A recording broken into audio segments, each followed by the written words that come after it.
On va pouvoir commencer ce webinaire. Merci d'être présent ce midi pour présenter, du coup, on va vous présenter ce midi un webinaire sur l'impact du cancer et des traitements sur la sexualité masculine. Je me présente rapidement. Je suis Lisa Falquero, je suis chargée de mission pour le SRC au sein de l'association Onco Normandie. Et avec moi ce midi, mes collègues qui font partie du groupe de travail régional qu'on a pu mettre en place sur cancer et sexualité. Ah bon? Et on va pouvoir, je vais leur laisser la main pour se présenter. Donc moi, je suis Marie-Laure Fontoura, je travaille au centre Henri Becquerel, je suis médecin en hôpital de jour hématologie. Et donc, je suis sexologue depuis plusieurs années au centre et je vois donc des cancers toute topographie depuis quelques années. Merci Marie-Laure. Excusez-moi pour les petits problèmes techniques. Moi, je m'appelle Karine Gégaud, je suis infirmière sexologue en consultation d'urologie au CHU de Rouen depuis une dizaine d'années également. Et je travaille avec Richard, donc je vais vous passer le micro. Là, on va y arriver. Merci. Ça va être un peu sportif pour nous, parce que du coup, on a un casque pour deux, mais c'est pas grave, on va se débrouiller. Donc, Richard Chassagne, psychologue et sexologue en service d'urologie, voilà, avec une activité d'accompagnement des patients qui ont des cancers uraux, donc prostate, vessie, comme Karine. On accompagne les patients dans les différents moments de leur prise en charge avec au départ l'annonce, ensuite les chirurgies et les impacts des chirurgies, puis l'accompagnement après. Voilà. Merci à tous les trois. Du coup, pour débuter, dans un premier temps, on va parler du cancer de la prostate avec Karine Gégaud.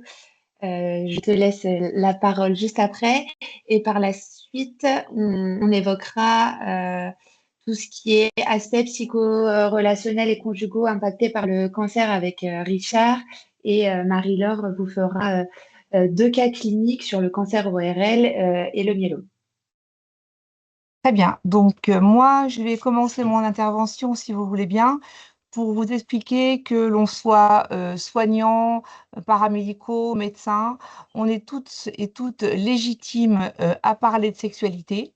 En prenant soin de la sexualité de nos patients, on prend aussi soin de leur santé. Donc, c'est important de parler de la sexualité tôt dans la prise en charge, y compris donc dans le cancer. Et donc, moi, je vais vous parler du cancer de prostate que je connais un petit peu mieux. Si vous avez des difficultés à parler de sexualité avec vos patients, moi, je vous conseille de commencer comme ça, en leur demandant, et sur le plan de la sexualité, il n'y a pas de douleur à la pénétration, les érections, pas de problème, ça se passe bien, avec une écoute bienveillante, bien sûr, et sans jugement. Et là, s'il y a une notion de plainte, et uniquement s'il y a une notion de plainte, on peut éventuellement orienter vers un sexo, un andro et une gynéco, mais de toute façon, on peut toujours commencer par faire une information. Les patients doivent être informés sur les risques qui sont liés à leur cancer et à leur traitement surtout. Ils doivent avoir une information. Ça, c'est très, très important. Alors, au niveau, donc moi je vous parlais du cancer de prostate de l'homme et des érections, des mécanismes de l'érection. Il faut comprendre qu'il y a différents mécanismes. Il y a des érections qu'on appelle réflexes. C'est celles qui arrivent avec une stimulation physique. Hein. Il y a les érections psychogènes qui sont liées au cerveau, au désir, au fantasme, au champ érotique. Et l'association de ces deux érections, psychogènes et réflexes, donne une érection normalement de très bonne qualité. L'érection nocturne, elle est importante car c'est un très bon indicateur du système global de la santé érectile de nos patients. La sexualité, l'érection, ça peut paraître quelque chose de très simple, mais c'est hyper complexe. Hein. Il faut des nerfs en bon état, un système vasculaire, un tissu spongieux, et bien sûr, au niveau désir, c'est important, surtout dans les prises en charge sous hormonothérapie. Donc, comme je disais tout à l'heure, l'information aux patients, elle est primordiale. Hein. Il faut leur expliquer comment donc, ça fonctionne une érection, les risques qui sont liés au traitement. La difficulté, c'est que quand le sang n'arrive plus dans les corps caverneux. Moi, j'imagine ça un peu comme une éponge. Et je dis à mes patients, ben voilà, quand il y a un problème érectile, par exemple, eh bien, vous imaginez, vous partez en vacances 3 semaines, votre éponge de cuisine, elle s'est dangereusement asséchée et il faut beaucoup d'eau pour laver votre assiette. Alors que si vous lavez vos assiettes régulièrement, et donc là je fais l'éponge, votre éponge elle est bien oxygénée et vous mettez qu'un tout petit peu d'eau pour laver l'assiette. Il faut imaginer un peu l'érection comme ça. L'éponge c'est le sexe et il faut que le sang arrive dans ce sexe pour éviter la fibrose. Malheureusement, la temporalité de la fibrose, elle est variable d'un homme à l'autre. Elle peut être significative en 3 à 6 mois ou beaucoup plus longue. Ça, on n'est pas, ils ne sont pas tous pareils. Et bien sûr, les conséquences, si l'éponge s'assèche, eh bien, c'est très difficile de récupérer des érections. Il y a un raccourcissement de la verge par un déficit d'élasticité et ça peut donner dans certaines fois des maladies de l'apéronie, c'est ce qu'on appelle des courbures de verge. Donc, sans parler de sexualité dans un premier temps, il faut parler rééducation, réoxygénation des corps caverneux. Ça, c'est essentiel. Il faut bien que les patients l'aient en tête.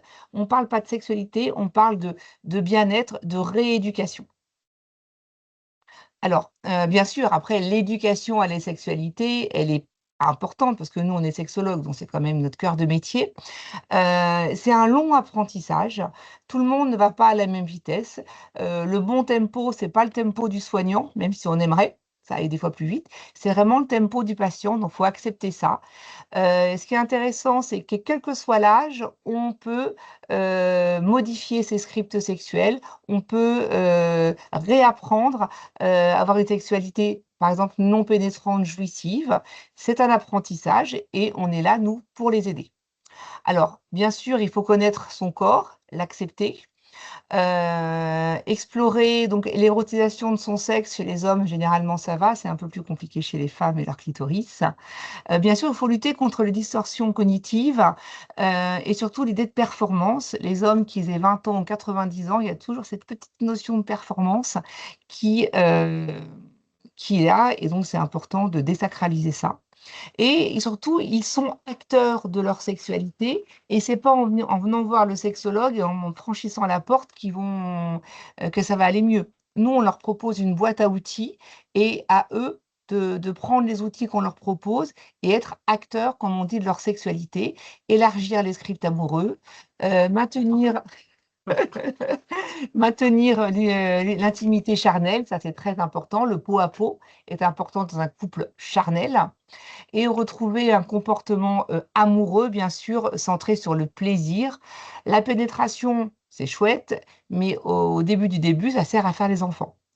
La sexualité, elle peut être jouissive, non pénétrante et de très très bonne qualité.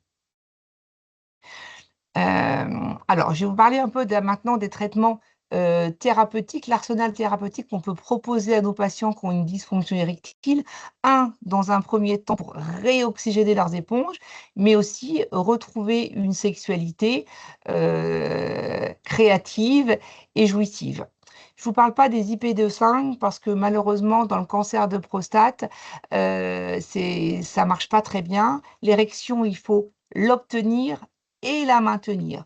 Les IPE2/5, le traitement par la bouche, ça fonctionne bien quand il y a un défaut d'obtention. Mais il faut déjà, non, de maintien, pardon, un défaut de maintien. Mais il faut déjà l'obtenir pour la maintenir. Donc IPE2/5, pas dans un premier temps. Alors, il y en a ce qu'on appelle le gel intra-urétral de Vitaros. C'est un vasodilatateur qu'on va introduire dans l'urètre. Avant, il faut un petit pipi. Ah, super. Donc on met le gel. Alors là, il y a un petit défaut de packaging. On ne met pas le gel sur le gland, sinon ça va gonfler le gland, mais c'est tout. Ouais. On introduit le petit bitonio dans l'urètre. On envoie le gel dans l'urètre. On va traire l'urètre de façon à ce que le gel descende le plus loin possible. Et par un truc, mais de je ne sais pas trop quoi, mais pharmaceutique, le gel qui est là va traverser le septum et aller ouvrir les corps caverneux, les éponges, pour que le sang artériel arrive. L'érection, elle arrive dans les 5 à 20 minutes. Alors, il y a certains hommes qui ont des douleurs avec ce médicament, mais ça vaut le coup d'être essayé parce que c'est facile et ça peut être dans un début de prise en charge un moyen d'instaurer de la confiance pour les hommes. Il faut attendre 48 heures entre 2 injections. C'est remboursé à 100% à raison de 2 par semaine dans le cadre du cancer. Et c'est bien sûr une prescription médicale. Mon préféré, c'est l'injection intracaverneuse d'alprostadil. Donc, c'est la même molécule que le Vitaros, mais là, on va aller piquer directement dans le corps caverneux. On a 6 dosages différents, alors que pour le Vitaros, on a un seul dosage, donc c'est intéressant. On va augmenter progressivement la dose pour trouver la dose qui convient au patient. Et petit bonus, ça s'appelle le cycle de la réponse sexuelle. Et normalement, tout homme, après un orgasme, il débande. C'est une période de résolution, c'est normal, c'est physiologique, c'est de plus en plus long avec le temps, mais c'est normal, je répète. Et bien, grâce à l'EDEX, le monsieur, il a un orgasme, mais il reste en érection. Donc, si son partenaire ou sa partenaire est en retard, ça, c'est cadeau. Que dire d'autre? Elles sont remboursées également comme le Vitaros à raison de 2 par semaine dans le cadre du plan sans cancer. On attend 48 heures entre 2 injections. C'est le temps que le produit s'élimine. Ce qui est intéressant, c'est que ça reste localisé au niveau du sexe par rapport aux IPE2/5 qui, eux, dilatent tout le corps. Ça peut être intéressant. Donc voilà pour l'IPE2/5. Je voulais également vous dire que c'est un apprentissage. Donc la première injection se réalise toujours en milieu hospitalier. Donc dans le cadre d'un protocole de coopération, dont je vous dirai 2 mots tout à l'heure, c'est moi qui prépare l'injection et qui fais l'injection à une toute petite dose. On va évaluer l'érection avec le patient. Et à partir du moment où on atteint le chiffre 4, c'est une érection de bonne qualité, non douloureuse, qui dure une petite trentaine de minutes, on s'arrête. La semaine d'après, le patient ou l'aidant va préparer l'injection et réaliser l'injection sous mon contrôle. Et on revoit les patients M3, M6 et même M12 maintenant à la demande du docteur Surlemont pour évaluer et accompagner les patients. Quand les nerfs érecteurs n'ont pas été sectionnés après une prostatectomie, on a jusqu'à à peu près 2 ans pour récupérer un maximum d'érection. Donc, c'est important de pas prendre c'est important de prendre en charge rapidement les dysfonctions érectiles, 1, pour éviter la fibrose, et 2, pour récupérer ces fameuses érections spontanées. Pour les infirmières qui nous écoutent, donc l'injection intracaverneuse, c'est un protocole de coopération. Ça veut dire que j'ai le droit de faire en lieu et place du médecin l'injection, l'interprétation et le suivi. C'est dans le cadre de la loi HPTS de 2009. C'est un transfert de compétences et bonus, je gagne 100 € de plus par mois. Donc, c'est toujours intéressant.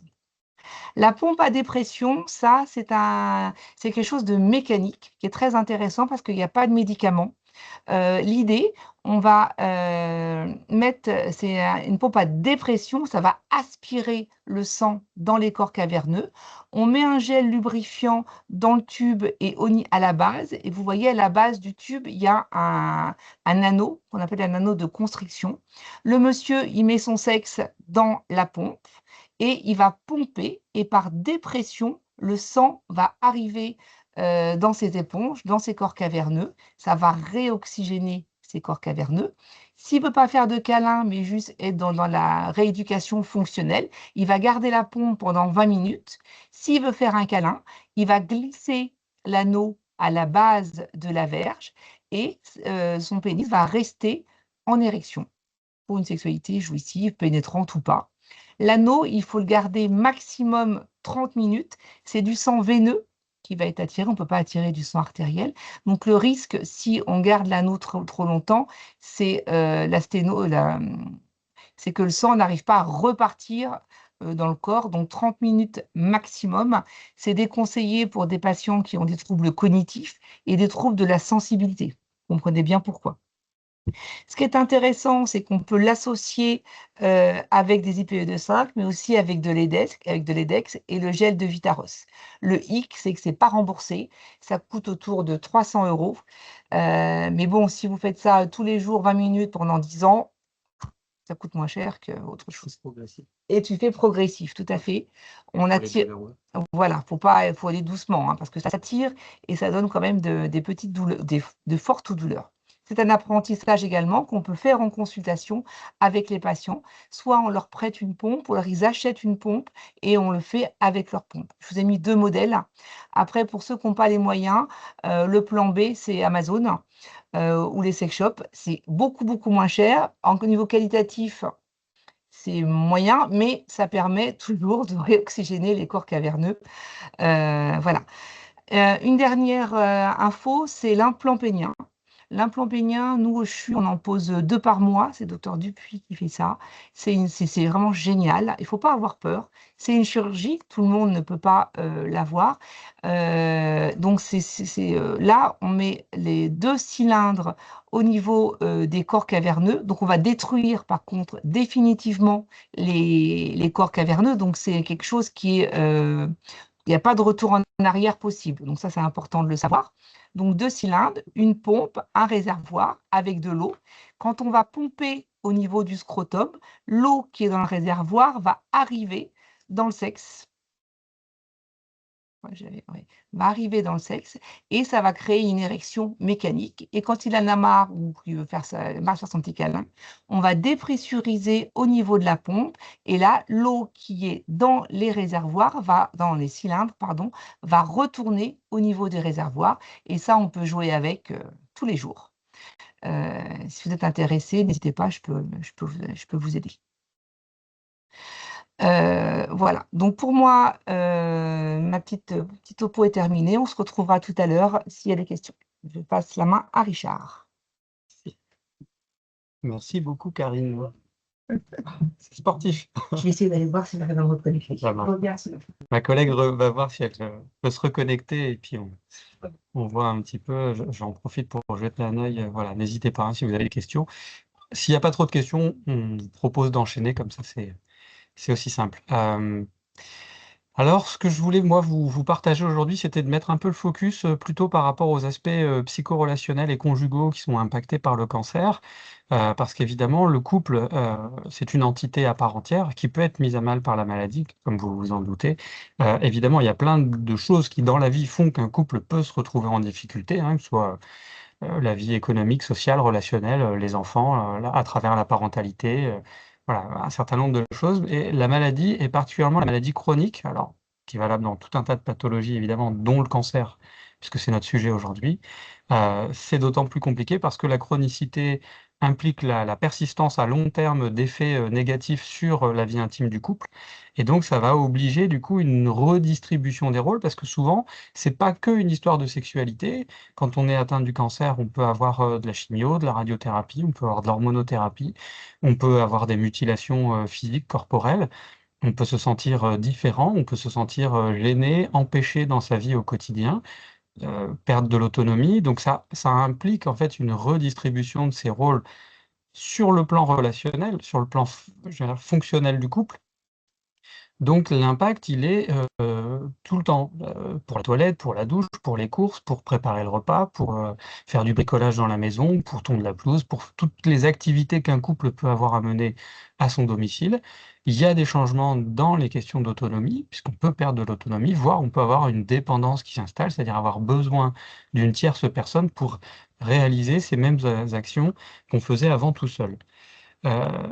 Les territoires relationnels genrés qui sont synonymes d'adaptation des couples aux compétences de chacun, exemple classique, madame dans la cuisine, monsieur dans le jardin, ben ça peut être redistribué et ça peut mettre les couples en difficulté parce que les couples de long terme qui ont pris ces rôles et qui ont l'habitude de ces rôles ont quelque part perdu souvent de l'autonomie dans le rôle de l'autre. Il n'est pas rare que des messieurs à 80 ans ne savent pas faire à manger, parce que ça, ils sont jamais cuisinés de leur vie. Donc, comme le territoire cuisine n'est pas leur territoire, ils n'y viennent pas. Voire des fois, ils se font objectivement virer de la cuisine, parce que sinon, ils mettent leurs doigts tout sales partout pendant que madame cuisine, et c'est pas très agréable. Voire, éventuellement, madame ne sait pas non plus tondre la pelouse, parce qu'elle ne sait pas, pardon, démarrer la tondeuse, elle ne sait pas où mettre l'essence, etc. Donc, évidemment, sur certaines de ces choses-là, les couples, là je dis une petite parenthèse aussi pour les couples de même sexe, évidemment, ça va changer un petit peu les choses dans le sens où c'est pas le genre qui détermine les fonctions, mais c'est l'organisation du couple qui détermine les fonctions. Donc là, ils ont peut-être moins de problématiques de genre, mais ils ont probablement plus de problématiques malgré tout de réalisation des compétences. Ce qui était antérieurement acquis est remis en question, que ce soit le projet du couple ou le fantasme du vieillissement ensemble. C'est-à-dire qu'on s'imaginait continuer les choses dans une même organisation et finalement, les choses changent, on doit se réorganiser. Alors quand on est jeune, la réorganisation, l'adaptation cognitive, elle est plus facilitée, mais quand on vieillit ou qu'on a 25, 30, 40 ans de repères et qu'il faut changer tout ça pour s'adapter à nouveau à quelque chose, il y a des personnes pour qui ça va être difficile à réaliser. Et c'est pour ça que c'est pas simple. De même, pour les plus jeunes, quand il y a un projet de famille, sur des projections éducatives ou occupationnelles, y compris jusqu'à la retraite, les rôles prévus de chacun dépendent aussi de ce que chacun amène dans son couple. Si on ne peut pas amener ce qu'on avait prévu, ça crée de la déception, ça crée du désaccord, du conflit, et ça peut être difficile pour les couples à organiser ça. De même sur la question de la vie, de la carrière, des travaux, des voyages, tout ça, ce sont des choses que vous connaissez probablement déjà. Le plus souvent, ce qui pose problème, c'est pas tant l'adaptation des couples, mais des fois l'idée qu'ils s'en font. Parce qu'au final, quand on regarde dans le temps, surtout sur les couples qui tiennent la route, l'adaptation se fait assez naturellement et de bonne qualité en général. On voit que, j'allais dire un peu bêtement, les gens qui s'aiment savent s'adapter à leur partenaire. Et c'est aussi des fois un indicateur de la qualité de la relation de couple. C'est-à-dire que les gens qui sont déjà en difficulté avant l'arrivée de la maladie, avant l'arrivée du cancer, en général, ils ont du mal à surmonter l'épreuve et c'est un des facteurs principaux des séparations enfin, pendant ou post-cancer. Mais pour ça, je vous renvoie aussi aux études Vican 2 et Vican 5 qui avaient été faites il y a maintenant une quinzaine d'années, parce qu'elles avaient été assez éloquentes sur ce sujet. Alors, face à ce défi de l'adaptation, malgré tout, ça ne se fait pas sans mécanisme de défense. C'est-à-dire que les couples vont avoir leurs propres freins à ne pas changer leur position. Certains vont utiliser l'humour, mettre un petit peu de banalisation ou de distance par rapport à la demande de leur partenaire pour essayer de s'échapper à la mise en œuvre de cette adaptation. D'autres vont s'en occuper, réaliser voilà, l'adaptation comme il faut, et d'autres vont sublimer, déplacer autrement, créer, se mettre à faire de la création pour pouvoir échapper à la difficulté d'affronter la maladie. Mais pour certains, il y a aussi des fois de la rigidification, de l'intellectualisation ou des ritualisations, et c'est très important d'avoir conscience que ces ritualisations, en fait, prennent énormément de place. Elles servent à rassurer les personnes. Et c'est pour ça que vous allez avoir peut-être parfois des aidants ou des malades qui vont avoir l'habitude de faire leurs petits trucs à tel moment, de gérer leur sac, de prendre telles affaires, de s'organiser d'une telle manière plutôt qu'une autre, de peut-être venir à telle heure, peut-être de commander toujours la même ambulance, etc. Toutes ces ritualisations et ces rigidifications servent à les rassurer pour libérer de la place, pour s'adapter sur les autres choses qui sont douloureuses pour eux, notamment peut-être le fait que leur partenaire est moins fonctionnel à la maison, moins fonctionnel dans leur vie de couple ou dans leur sexualité. Euh, voilà. Donc ces modalités même d'interaction au sein des couples peuvent changer. C'est-à-dire que là où avant on avait quelqu'un qui était plutôt entreprenant ou qui était demandeur ou demandeuse, si les rôles s'inversent, la façon d'aller vers l'autre va se modifier, la façon d'accueillir la demande d'amour de l'autre va se modifier. Si vous avez quelqu'un qui aimait bien, je sais pas, venir faire des petits câlins, des caresses ou des bisous dans le cou de son ou de sa partenaire et que il ou elle ne peut plus parce qu'il se sent gêné ou empêché de le faire, du coup, le moteur même de la mise en route de la relation intime ne se fait plus. Donc c'est là où ça peut être parfois délicat pour les couples. Et tout ça, ça va varier entre un peu de changement et beaucoup de changements. Et évidemment, la position d'aidant naturel va contribuer aussi beaucoup à ces changements, puisque on demande aux aidants naturels de s'adapter. Alors, évidemment, c'est là où, selon les personnalités de chacun, si on a une personnalité plutôt souple, l'adaptation va être facilitée. Si on a une personnalité plutôt rigide, bah, l'adaptation va être plus difficile à faire. Et quand on a des nouveaux couples qui s'installent, bah là, ça va être un petit peu différent parce que le couple va s'installer directement dans ce besoin d'adaptation. Et comme c'est une règle de base du couple qu'il va falloir s'adapter et prendre en charge, ou en tout cas avoir une distribution des rôles qui est peut-être moins genrée, ben, en fait, les couples vont s'adapter peut-être un petit peu plus facilement quand ils commencent.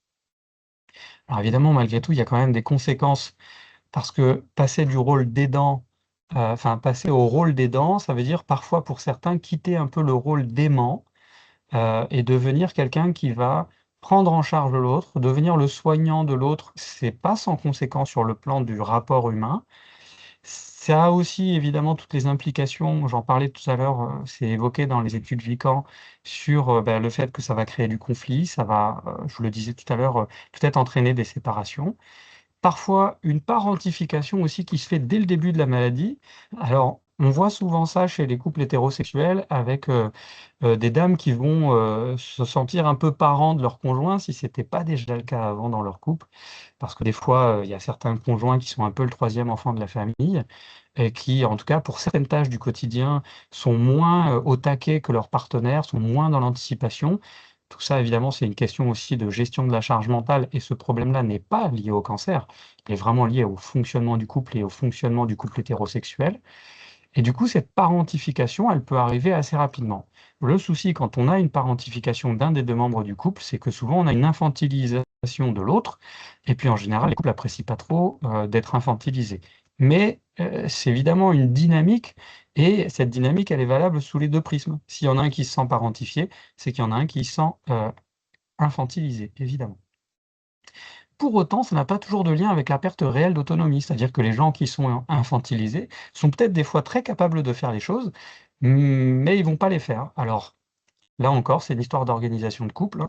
Si on se laisse aller et qu'on se laisse infantiliser, bon, bah, évidemment, il ne faut pas s'étonner qu'à un moment donné, on soit vraiment infantilisé, parce que ce qui est d'un confort peut devenir en fait un mode de fonctionnement et qui n'est pas forcément adapté aux besoins de chacun. Encore une fois, tout ça est en lien avec la dynamique du couple. Est-ce qu'il y a un équilibre et un soutien, ou au contraire, est-ce qu'on a des enjeux de pouvoir et de décision qui se réalisent au sein du couple? Il y a des personnes qui sont très contentes de se retrouver parentifiées parce que d'un coup, elles vont prendre le pouvoir sur le couple, le pouvoir de décision de ce qu'on mange, à quelle heure, comment, pourquoi, quand je vais faire les courses, quand je sors, quand je rentre, etc. Parce que s'il y a une perte d'autonomie, il y a une perte de contrôle. Donc, de fait, ça change l'équilibre des couples. Et donc, pour certains, ça va provoquer des crises. Je voudrais vous rassurer sur le fait que les crises ne sont pas forcément des mauvaises choses, parce que les crises nous obligent à affronter aussi les changements de la réalité. Et dans ces changements de la réalité, ça nous oblige à nous adapter. Donc, ça va dans le sens, en fait, de l'adaptation au cancer. Et puis, la crise a aussi cette vocation de toujours nous ramener à peut-être faire un temps d'introspection pour se dire, OK, finalement, est-ce que je suis bien dans ma vie? Est-ce que je suis bien dans mon couple? Est-ce que ce que je fais, ça me correspond? Est-ce que c'est bien pour moi? Parce qu'à un moment donné, si ça ne me correspond pas, eh ben, peut-être que c'est aussi pas une mauvaise chose que je parte voir ailleurs. Donc, évidemment, quand on est en plein dans la maladie, quand on est dans le dur, quand on est dans la chimio, quand on est dans les rayons, quand on est dans l'hormonothérapie, se retrouver célibataire, c'est peut-être pas la chose la plus évidente, surtout si on a beaucoup d'effets secondaires. Mais à un moment donné, bah, peut-être que ça va nous éviter aussi d'avoir quelqu'un qui bah, nous fait pas autant de bien qu'on en aurait réellement besoin. Ça nous oblige à trouver d'autres systèmes d'adaptation en termes d'aidants naturels, soit en demandant peut-être plus aux enfants, plus aux voisins, à la famille. Donc, les crises nous amènent à une adaptation supplémentaire. Donc, les couples, évidemment, vous l'aurez bien compris, ont affaire à des conséquences plus ou moins étendues par le changement des espaces de pouvoir et de décision, par cette infantilisation provoquée, les pertes de repères et pour certains le sentiment d'inutilité qui va en découler, la perte pardon, des rôles genrés et notamment des fois sur le plan sexuel. Alors, ce qui est délicat quand on perd un peu les rôles genrés sur le plan sexuel, c'est que parfois nos partenaires ne sont pas habitués à être entreprenants. Si vous avez des couples que vous accompagnez, souvent on entend beaucoup en consultation que ce sont les messieurs qui sont à l'origine de la demande sexuelle. Ce sont eux qui vont faire les câlins, les bisous, vont être un peu insistants, proposer, être, enfin, manifester leur disponibilité sexuelle. Et on a des fois et c'est quand même assez significatif, il faut être honnête, des conjointes qui, elles, et particulièrement selon les générations, pensent que ce sont pas elles qui doivent initier la demande sexuelle. Et du coup, elles vont peut-être accepter plus facilement la frustration de ne pas avoir de rapports intimes, parce que pour tout un tas de raisons, peut-être ça leur rassure ou ça leur fait du bien, ou elles se sentent moins j'ai- concupiscentes, on va dire, même si le terme est un peu galvaudé, elles se sentent moins avoir faim de sexualité, mais pour autant, une femme peut ressentir la faim de sexualité, et si elle n'a pas été éduquée à assumer le fait que c'est normal et naturel pour elle de demander à son partenaire une sexualité, eh bien, elles vont se freiner, se taire et s'empêcher de le vivre. Et du coup, ce qui va entraîner plus de frustration au sein du couple, parce que si le partenaire ne peut pas lui faire la demande, il peut peut-être souffrir malgré tout de ne pas en avoir, et si elle ne se sent pas légitime de faire la demande, elle va elle aussi souffrir de ne pas en avoir.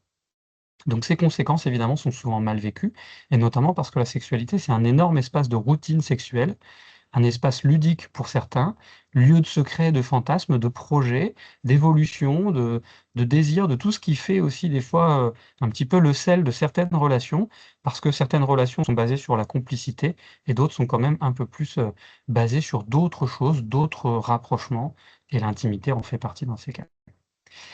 Et la possibilité de perdre, entre guillemets, sa place au sein du couple pourra être vécue comme angoissante. Donc, angoisse, on en revient à la à la deuxième diapo que je vous présentais. Angoisse égale peur, égale mécanisme de défense. Et donc, tout un tas de comportements qui vont être déstabilisants pour les personnes. Alors, évidemment, s'il y a stress, ça rajoute du symptôme à tous les niveaux, sexuels, relationnels, familiaux, amicaux, socio-professionnels. Donc ça veut dire que dans toutes les dimensions, en fait, finalement, vécues par la personne malade et ou par son aidant, il peut y avoir du changement, du besoin de s'adapter. Donc vous imaginez que la charge mentale du quotidien, elle est déjà élevée, et en plus se rajoute l'adaptation familiale, l'adaptation des amis, l'adaptation du boulot. C'est pas pour rien qu'on a créé des congés d'accompagnement, parce qu'à un moment donné, on peut peut-être pas tout mener de front. Et puis, cette frustration qui va se faire dans toutes les dimensions n'est pas sans rappeler les frustrations qui sont déjà liées à la maladie. Donc, en fait, dans tous les cas, on va avoir des miroirs douloureux. Et d'ailleurs, on pourra rajouter un petit S à miroir, parce que dans toutes les dimensions, finalement, on se renvoie le fait qu'on est dans une situation qui est la situation de la maladie, que c'est pas la situation qu'on a connue avant. Et donc, effectivement, moralement, c'est douloureux. Ça suscite du combat intérieur et puis du combat avec les autres. Des fois, c'est compliqué. Je repense à une patiente qui devait lutter pour faire entendre à son conjoint que, non, quand elle était en chimio, elle n'était pas disponible pour aller chercher les enfants, et que quand elle était malade pendant 2 jours, c'était compliqué parce qu'elle ne pouvait pas répondre à ses demandes sexuelles. Et du coup, c'est vrai que pour cet homme-là, il y a eu pendant très longtemps cette incompréhension, quelque part, de voir sa partenaire qui finalement elle avait toujours une tête, elle avait 2 bras, elle avait 2 jambes, elle avait ses 2 seins parce qu'elle avait un cancer du rein, et c'était pas un cancer gynécologique. Donc lui, il comprenait pas pourquoi elle n'était pas disponible sexuellement. Et elle avait beau essayer de lui expliquer, des fois, ça tournait plus à l'affrontement qu'autre chose, et ça rend les choses difficiles dans ces cas-là. Évidemment, ces parcours, ils dépendent aussi évidemment beaucoup de la conscience et des besoins de soutien, des besoins de travail psychologique et émotionnel que vont avoir les personnes. On a encore beaucoup de gens qui ne veulent pas aller voir les psys parce que c'est pas pour eux, parce qu'ils en ont pas besoin, ou parce qu'ils ils ont jamais fait attention à cette dimension-là de leur vie, où ils ont été élevés dans l'idée que les psys, c'est pour les fous, ou que les psys, c'est vraiment quand on est dépressif, quand on est à l'hôpital psychiatrique. Donc il y a beaucoup de représentations qu'il faut encore changer par rapport à ça. Évidemment, il y a des différences hommes-femmes dans les questions de rupture, parce qu'on sait avec l'étude Vican que quand une femme est malade, elle a plus de risques que son partenaire s'en aille, et quand un homme est malade, il y a plus de chances pour que sa femme reste. Bon, ça c'est pour les couples hétérosexuels. Je pense que cette étude, qui a 15 ans maintenant, elle répondait aussi à la suite logique des modalités d'interaction dans les couples qu'on avait déjà depuis un peu la nuit des temps, et surtout depuis la fin du XXe siècle, où c'était souvent les hommes qui quittaient les couples. Je voudrais vous glisser cette petite statistique qui dit que dans les années 90, on était quand même à 75% des hommes qui quittaient le domicile conjugal pour aller faire couple avec quelqu'un d'autre. En 2023, l'étude sur les séparations des couples montre que 75% des femmes sont à l'origine des séparations aujourd'hui. Il y a cette inversion fondamentale qui est probablement liée en partie au fait que du coup les femmes accèdent plus facilement à des jobs et qu'elles ont plus d'autonomie et d'indépendance financière. Et donc du coup elles peuvent aussi plus facilement prendre ces décisions. Et puis bon, sans compter tout ce qui est mis en place sur le plan juridique pour faciliter le soutien du parent qui se retrouve seul à élever ses enfants. Je termine là-dessus pour vous dire que fort heureusement, souvent, le renforcement du couple, c'est qu'il y a des bonnes ressources. Communication, séduction, adaptabilité, puisqu'on en a beaucoup parlé. Les couples sont assez troublants de capacité à aller l'un vers l'autre, à se soutenir, et à tous les âges, parce que c'est pas qu'une histoire de couple jeune, c'est aussi des gens des fois âgés. On peut voir de l'amour dans les couples, on en voit encore beaucoup, et c'est probablement le dénominateur commun qui fait que finalement, pour un certain nombre de gens, ça va quand même bien se passer, même si c'est difficile. Voilà ce que je voulais vous proposer. Je passe la parole à ma collègue Marie-Laure et je vous remercie pour votre attention. Donc, bonjour à tous. Donc, je vais vous parler de santé sexuelle et cancer masculin, autre que cancer de la sphère pelvienne, en fait, parce que ça me semblait aussi important de discuter du cancer quand ce n'est pas un cancer de la prostate ou un cancer du testicule euh, pour, euh, pour discuter de tout ça. Alors, j'ai la main, mais ça ne marche pas. Si, ça marche.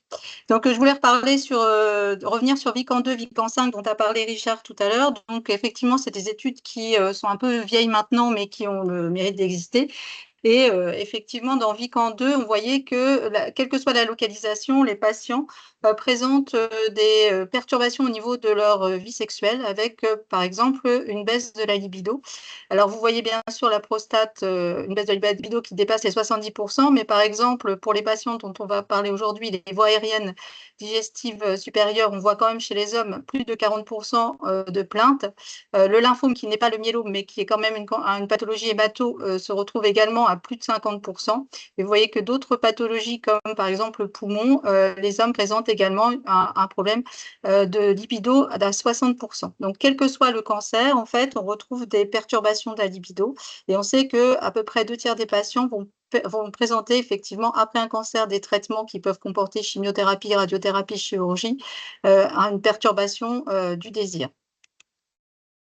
Au niveau toujours Vican 5, donc je vous rappelle, Vican 2, c'est 2 ans après un cancer et on a repris les mêmes patients 5 ans après. Et il y avait plusieurs items comme par exemple le tabagisme, la reprise de l'emploi, la fertilité et la santé sexuelle. Donc là, on a une diapositive qui regroupe la conséquence de la maladie sur la libido. Donc en orange et en gris, vous avez sur l'orgasme. Et vous voyez que par exemple, toujours pour les patients ORL, on a quand même 50% des patients qui présentent un trouble de la libido et un trouble au niveau de la sensation d'orgasme, même si la fonction sexuelle, entre guillemets, n'a pas été perturbée de manière directe, mais elle le sera de manière indirecte par les traitements et par parfois la radiothérapie. Vous avez également, par exemple, les lymphomes qui montrent aussi une perturbation au niveau des 2 items, les mélanomes, et donc vraiment un intérêt pour prendre en charge, informer, comme le disait tout à l'heure Karine, les patients sur cet aspect de santé sexuelle. Quand on parle de santé sexuelle, c'est vrai qu'on est tout à fait à même de pouvoir en parler, on est des soignants. On peut ne pas avoir la réponse, ça c'est tout à fait possible, et on peut ne pas se sentir à l'aise. Ce qui est intéressant, c'est d'orienter le patient après pour qu'il ait une écoute et une orientation pour une prise en charge adaptée. Toujours cette étude Vican 2, en fait, proportion de femmes et d'hommes ayant parlé de leur sexualité avec l'équipe soignante. Et vous voyez que depuis le début de la maladie, donc en orange, c'est à l'initiative du personnel soignant et en vert, c'est de sa propre initiative. Donc, bon, les patients qui ont un cancer de la prostate, effectivement, soit on leur en a parlé, soit ils en ont parlé. Mais vous voyez que, par exemple, pour les patients ORL hommes, le personnel soignant n'en a pas forcément parlé parce que je pense qu'on peut se retrouver aussi ennuyé par ces questions si on n'a pas de réponse, et c'est tout à fait légitime d'être ennuyé quand on n'a pas de réponse. Et puis, il y a quand même certains patients qui en parlent, mais effectivement, une proportion pas très importante, moins de 10%. Vous voyez que, par exemple, pour le lymphome, c'est un peu plus important que pour les patients ORL, et plus important chez les hommes que pour les femmes, avec le personnel qui en parle, mais surtout les patients qui en parlent, avec toujours une proportion qui n'est pas si importante. Donc, je vais vous parler du côté, on va plutôt partir du prisme médical. Bien sûr, la sexualité, c'est quelque chose qui englobe plusieurs domaines, la psychologie, la culture, comment vous êtes, vous, au niveau social, effectivement, s'il y a une perte d'emploi, etc., ça va forcément intervenir. Là, je vais un petit peu plus me focaliser sur le médical. Donc, je vois en juin 2023 un monsieur qui s'appelle Chris, qui est donc né qui est né en 64, et donc c'est un patient qui a un myélome. Donc vous savez que l'atteinte du myélome peut donner des problèmes de protidémie qui vont augmenter, et quand on a une protidémie augmentée, on peut avoir un problème d'hyperviscosité. Je vous dis ça parce que ça peut avoir une influence sur la fonction sexuelle, sur l'érection, et aussi sur les traitements qu'on va mettre en route. Donc ce patient, en 2011, a un myélome, il n'a pas d'atteinte osseuse, en sachant qu'il peut y avoir aussi des atteintes osseuses qui peuvent influencer sur la douleur et sur les positions lors du rapport sexuel. Il va avoir un traitement qui est tout à fait standard avec bortezomib, lénalidomide et de la dexaméthasone. Il va avoir une autogreffe en 2014. Il va être allogreffé un peu à la suite de son autogreffe, et il va avoir une multitude de traitements. Il va avoir du lénalidomide, donc qui est le traitement de référence après en continu. Et il va venir, en fait, il est suivi à Paris. Il va d'abord avoir un suivi à Paris, et puis il va venir donc sur Rouen, et il va me décrire des troubles de l'érection depuis juillet 2018, et en sachant que c'est un patient qui est marié depuis 32 ans avec la même conjointe qui est tout à fait aidante. Au niveau orientation, on va partir sur l'âge du patient. Effectivement, on sait que les troubles d'érection arrivent plutôt de manière un peu plus importante, 50 à 75% chez les patients de plus de 70 ans. On va donc aller regarder quand même la testostérone, voir où on en est pour définir si le patient présente un déficit androgénique lié à l'âge. On va regarder effectivement l'entente conjugale. Effectivement, c'est très important par rapport à ce qui va se passer par la suite, la prise en charge. Mais ce qui se passe aussi, est-ce qu'il y a une bonne entente conjugale qui peut permettre une relation tout à fait apaisée avec l'un et l'autre. Les traitements en cours, il faut savoir qu'effectivement, le lénalidomide, comme je vous le montrerai après, est pourvoyeur de troubles de l'érection. C'est important de le dire aux patients. Et puis d'autres traitements vont tout à fait être aussi pourvoyeurs de troubles érectiles, par exemple. Il peut y avoir d'autres pathologies, à savoir le diabète, par exemple, savoir que le diabète, ça donne des troubles de l'érection, un tabagisme, des troubles cardiovasculaires. Le trouble de l'érection, en fait, est un symptôme sentinelle qui peut déboucher sur des examens complémentaires, savoir s'il y a effectivement des artères qui se bouchent. Ce sont des petites artères au niveau des corps caverneux, et c'est les premières à se boucher avant les artères coronariennes. Donc, c'est ce qu'on appelle un symptôme sentinelle. C'est important aussi d'aller chercher une autre étiologie que la dépression, par exemple, chez les patients, les problèmes psychologiques ou les problèmes de médicaments. Est-ce qu'il a déjà pris des médicaments dans le cadre de la dysfonction érectile? Et pour ce patient, il n'avait encore rien pris pour l'instant parce qu'il y avait aussi une difficulté par rapport à est-ce qu'on a le droit de le mettre ou est-ce qu'on n'a pas le droit de le mettre? Comme je vous ai dit, le myélome, parfois, lorsqu'il n'est pas équilibré, peut provoquer des problèmes d'hyperviscosité, et ce n'est pas forcément très compatible avec des traitements. Est-ce qu'il y a une éjaculation ou est-ce qu'il n'y en a pas? Est-ce qu'il y a un tabagisme, comme on en a parlé tout à l'heure? Et est-ce qu'il y avait un problème d'alcoolisme? Ou d'alcool, sans parler d'alcoolisme, de prise d'alcool? Donc, chez ce patient, en fait, j'ai d'abord fait un bilan, je l'ai examiné, bien sûr, à regarder s'il y avait des problèmes au niveau d'une hypertension artérielle. Si on est médecin, on peut examiner le patient, mais on peut aussi l'adresser à son médecin traitant ou à un urologue pour voir s'il y a des soucis au niveau physique urologique. Et puis, on peut également refaire tous les antécédents avec lui de toute façon et faire un bilan biologique. Moi, les patients que je vois, à moins qu'ils aient 25 ans, mais c'est à peu près, je vois pas mal de patients de plus de 50 ans, je leur fais de toute façon un bilan biologique parce que on peut être à même de voir des choses concomitantes. J'avais un patient qui avait un myélome, on a fait des PSA et on a retrouvé effectivement des PSA très élevés avec une prise en charge par la suite urologique, et ce patient était venu pour troubles érectiles. Donc on fait une glycémie, cholestérol, triglycérides, testostérone totale, systématique si plus de 50 ans, prolactine, TSH, PSA et créatinine. Ça, en fait, le patient, moi je demande parfois aux médecins qui voient le patient et qui m'adressent le patient d'effectuer cette prise de sang, comme ça je les vois avec cette prise de sang. Et ensuite, il peut y avoir donc, en fonction de cette prise de sang et en fonction de ce qu'on trouve, une prise en charge secondaire qui peut être de toute façon sexologique, même si ces éléments-là sont anormaux, mais aussi une prise en charge adaptée à ce qu'on retrouve au niveau de ces prises de sang. Alors attention aux médicaments, beaucoup de médicaments donnent des problèmes soit au niveau du désir, soit au niveau des troubles sexuels, beaucoup de médicaments cardiotropes, mais bien sûr on ne va pas s'en passer, ils sont importants, mais c'est important de le savoir parce qu'on peut aussi l'expliquer aux patients. Informer le patient, c'est très important. Les antidépresseurs, certains antidépresseurs plus que d'autres vont donner des troubles au niveau du désir par exemple. Les anti-ulcéreux, à savoir que par exemple monsieur Chris avait de la dexaméthasone, il aura un anti-ulcéreux. Les anti-hormones, les anti-androgènes qui sont utilisés lorsqu'il y a un cancer de la prostate, par exemple, les neuroleptiques, les antiépileptiques, à savoir que les patients sont souvent douloureux lorsqu'ils ont un myélome, mais on met souvent antiépileptiques et morphiniques, qui sont tous les deux pourvoyeurs aussi de problèmes. Donc, vous voyez qu'il y a quand même pas mal de médicaments qui sont pourvoyeurs de troubles de la sexualité et bien sûr la lénaludomide que le patient avait de manière continue. Donc, et dans les effets secondaires, on retrouve bien dysfonctionnement érectile, mais chez la femme, on retrouve également des problèmes au niveau de la fonction sexuelle. C'est important quand même, il me semble, de le dire aux patients. Donc, tout à l'heure, Karine vous a parlé de la prise en charge avec le Vitaros et puis avec les injections intrapéniennes. Donc ça, je ne vous en parle pas puisqu'elle vous en a parlé.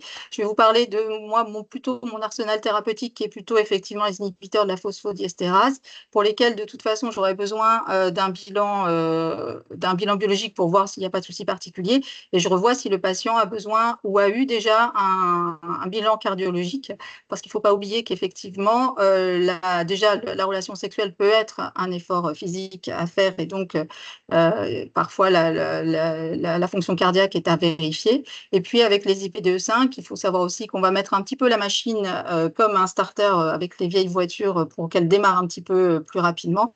Et il faut que le corps puisse le faire, le cœur également. Donc moi, ce que je prévois, enfin en général, je mets plus, il y a deux versions.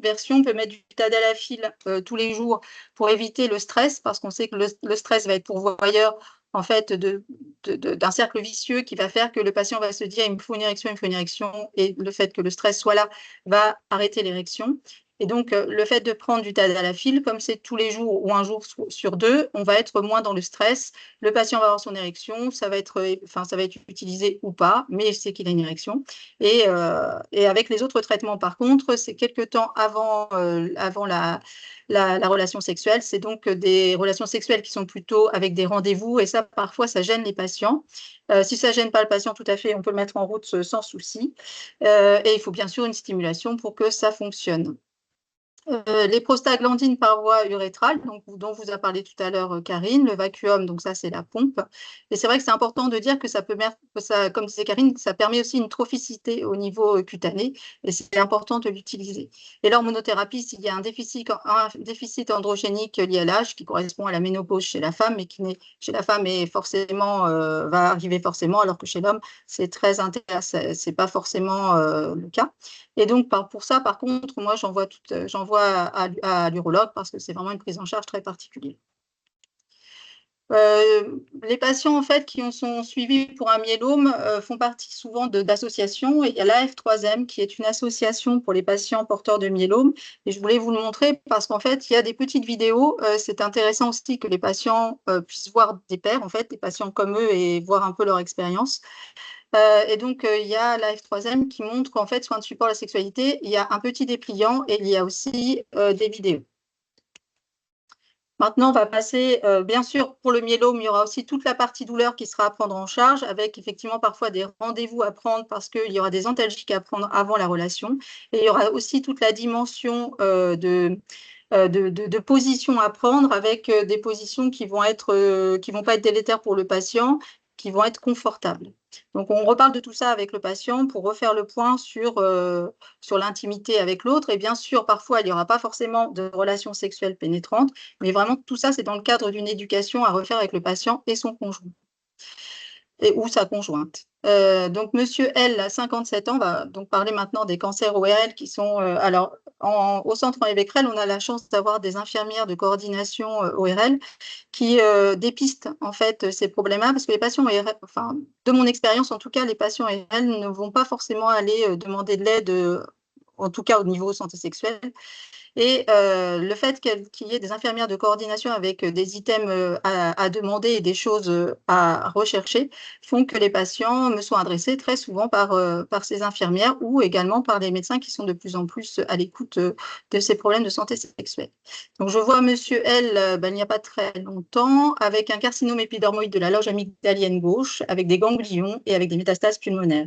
Le patient va avoir une oropharyngectomie, un curage cervical homolatéral et de la radiothérapie.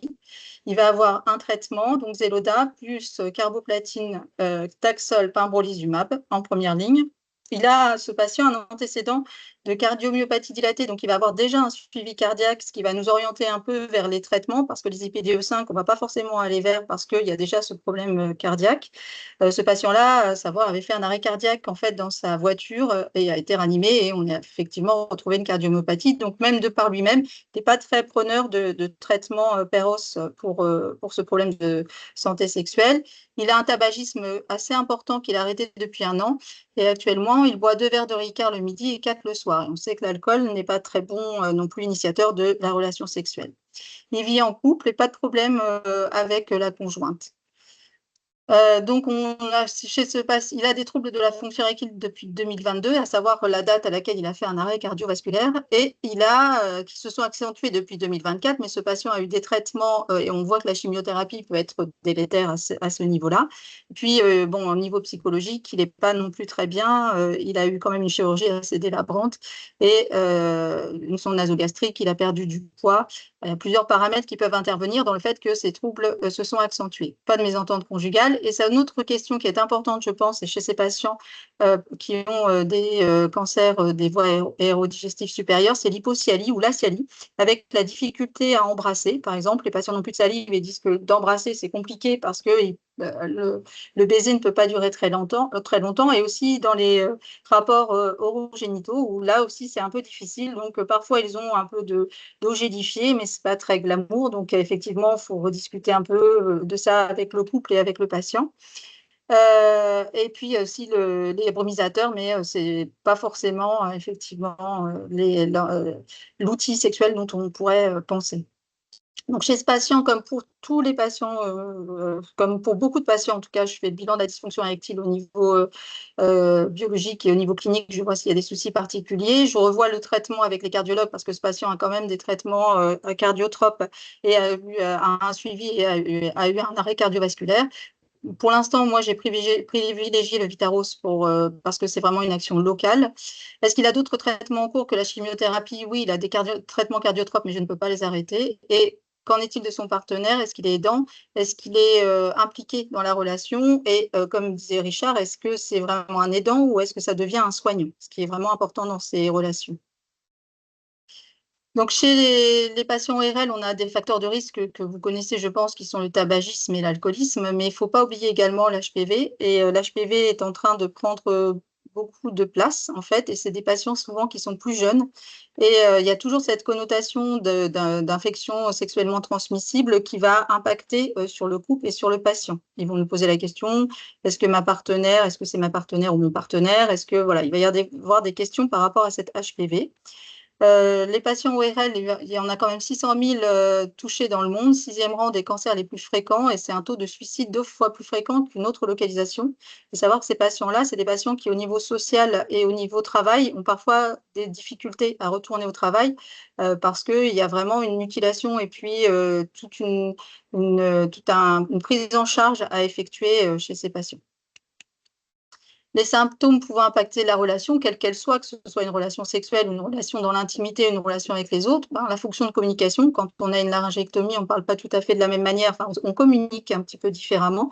Et savoir que la voix, dans la relation sensuelle, en tout cas, c'est important, se parler, chuchoter, se parler au téléphone, les mots doux, etc. Et ça, les patients en parlent bien. Même par rapport au travail, par exemple, il y a des patients qui ne peuvent plus travailler à cause de cette modification de la voix, et de toute façon, la communication et l'autre est forcément impactée. Il y a également un problème au niveau de l'alimentation. Les patients perdent souvent du poids, ont à un moment donné, en tout cas de leur prise en charge, une sonde nasogastrique. Il ne faut pas oublier qu'ils ont également de la radiothérapie qui va fibroser petit à petit. La chirurgie va avoir un effet immédiat, la radiothérapie va avoir un effet qui va plutôt être petit à petit. Donc, ils vont avoir une difficulté à partager, par exemple, un repas en public, et plus de 2 tiers des couples, 68% touchés par un cancer ORL, déclinent une invitation chez des amis ou au restaurant. Ce qui veut quand même dire que la communication n'est pas du tout aisée. Et ça peut aussi impacter sur le couple parce que là où le partenaire peut se sentir un peu, comment dire, maltraité, entre guillemets, un peu se sentir lésé parce qu'il y a ce problème effectivement de sortie. L'atteinte ou de sortie ou de relation avec les autres. L'atteinte sensorielle, on a une modification du goût, de l'odorat, de l'audition, de la vision. Donc tout ça, c'est quand même des choses, c'est la sensorialité, c'est important dans la relation à l'autre. Et à savoir que parfois le patient lui-même, en fait, a des odeurs au niveau de la respiration qui peut impacter la relation à l'autre, parce on va avoir une odeur quand on va venir au niveau de la bouche ou au niveau du visage, embrasser. Et tout ça, ça va être discuté avec le patient. Il peut y avoir des douleurs au niveau de la mâchoire, au niveau de la gorge, des douleurs. Le patient, moi, que j'avais vu avait également des céphalées importantes du fait des traitements. Et il peut y avoir donc ce problème d'hypocyalie et d'acyalie qui est vraiment important pour les baisers, par exemple, et l'odeur plus mêlée parfois au problème de salive vont faire que la relation va être un petit peu différente. Mais effectivement, comme disait Karine, l'important, c'est l'adaptabilité et s'adapter. On va vraiment voir chaque problème et pouvoir voir avec le patient, le conjoint, comment on peut faire pour améliorer les choses. Il va y avoir une modification de l'image de soi avec une chirurgie effectivement délabrante. Et il y a beaucoup de patients dans l'étude Vican, il y avait, il me semble, plus de 30% des patients ORL qui montraient un problème au niveau de la relation avec l'autre d'un point de vue vraiment image de soi. Il y a le temps passé à l'hôpital, parce qu'en fait, on passe beaucoup de temps à l'hôpital, aussi bien le patient dont je vous ai parlé tout à l'heure, le myélome, qui a passé beaucoup de temps, parce que l'autogreffe, c'est à peu près 4 semaines d'hospitalisation, l'allogreffe, c'est parfois des mois d'hospitalisation, et ça entrave la relation à l'autre, parce qu'on est dans une chambre hospitalière. La fatigue, l'anxiété, et bien sûr, le fait que les dents ne deviennent pas, ou deviennent peu, en tout cas, le soignant et toujours sa relation d'amant ou d'amante. Donc, je voulais vous montrer les associations que j'ai regardées un petit peu pour voir ce qui était dit sur la santé sexuelle. Donc, il y a Corasso, qui sont les patients atteints de cancer de la tête et du cou. L'Union des associations françaises de laryngectomisés et mutilés de la voix. Il y a aussi, je ne l'ai pas mis, mais les voix rouge-gorge, où il y a plusieurs discussions autour justement de la relation, par exemple, à l'autre. Il y a donc le réseau onconormand avec l'oncosexualité. Vous pouvez retrouver des partenaires et puis des soignants qui peuvent vous aider, vous, soignants, mais qui peuvent aider aussi vos patients. Dans My Cancer Network, il y a Richard qui avait fait une vidéo sur cancer et ORL qui est très pertinente et qui peut vous aider. Il y a des petites aides, comme a montré tout à l'heure Karine, avec le réseau OncoPACA Corse, qui montre des petites questions en fait, qui peuvent aider je ne me sens pas forcément à l'aise avec, en tant que soignant, de parler de cette sphère sexuelle et qui peuvent vous aider. Et puis, il y a tout ce qui est l'AFSOS, donc l'Association française des soins de support, et qui a des référentiels que vous pouvez aller voir également. Et puis, pour les patients, il y a la Ligue également et d'autres items en fonction, enfin d'autres livrets en fonction des associations. Voilà. Je vous remercie. Merci Marie-Laure. Merci d'ailleurs à tous les trois. Nous espérons que ce temps d'information a répondu à vos différentes attentes et que ça va vous aider dans vos pratiques au quotidien afin d'échanger sur ce sujet avec vos patients. Si jamais vous avez des questions, n'hésitez pas à les insérer dans la conversation Teams, dans le chat de la conversation. Ça nous permettra de répondre à vos éventuelles questions. Concernant la première question, vous aurez accès au replay du webinaire qui sera accessible sur la page YouTube de Onco Normandie. Vous pourrez avoir du coup la présentation et avec l'accord des intervenants, je vous enverrai également le support si vous souhaitez, sans problème.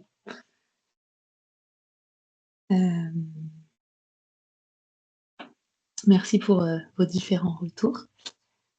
Je ne sais pas s'il y a d'autres questions.